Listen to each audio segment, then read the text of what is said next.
We're not going to solve big problems in this city with small ideas. We need bold ideas, and we're going to... They were talking for their political lives, and at times they did it all together.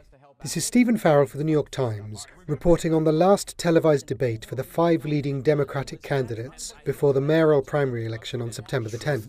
We need a leader. We don't need a cheerleader. Tell the people the truth about your tax proposal. Tell them about the term limit issue. Tell them about member... The City Council Speaker Christine Quinn and former City Comptroller Bill Thompson are both vying for a second place that would see them through to a runoff. As expected, they tried to claw voters away from the polling front-runner, Public Advocate Bill de Blasio. And it's Bill talking out of both sides of his mouth, making a list that's supposed to help tenants, but really it ended up becoming a campaign fundraising list for the Public Advocate. But some way behind in the opinion polls, Anthony Weiner seemed to have calculated that while he has no chance of overtaking Mr de Blasio, Ms Quinn might be a manageable target. But, no one's fought harder to stand up to slumlords than Bill has. I mean, that's not the good issue to hit him on. I mean, he's been good on that stuff. All the major real estate interests stood up, who wanted a third term for Mayor Bloomberg, and you gave it to him. That's the real crime. It's not... At times, Mr de Blasio tried to stand above it all.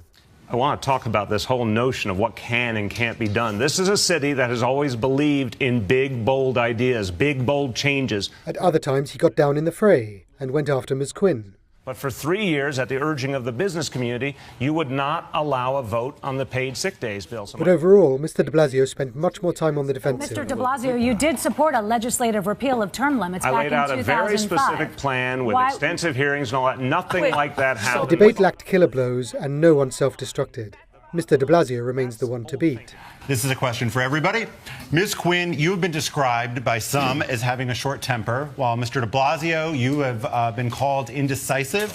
But one revealing passage came when each candidate was asked to address his or her supposed weakness. I don't think it's a question about temperament. It's a question about being tough. So when it comes to standing up and fighting for those in the New York City Housing Authority, because they've been treated not as second class, but third and fourth class citizens, I have passion. I'll take on the fight.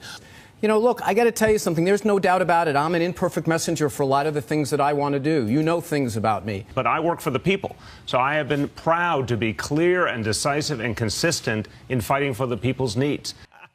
They may have convinced themselves. September the 10th will be the first test of whether they convinced voters. Thank you, candidates. That concludes the Democratic mayoral primary debate.